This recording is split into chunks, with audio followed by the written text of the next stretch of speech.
In this video, I will show you how to make a bar in Pygame. This bar can be used in games for health bars, for example. First of all, I make a variable called width. This would be used to tell how large the bar is. This variable can also be called health or stamina in your game.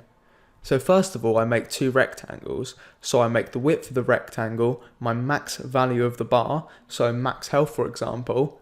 Then the second rectangle is the background colour and smaller. This makes it so that it looks like an outline for the bar. Now I make another rectangle. This will be the health bar or just the normal bar. This bar is also smaller than the others and starts later. Then I set the width to the variable, then pygame.display.flip to display everything.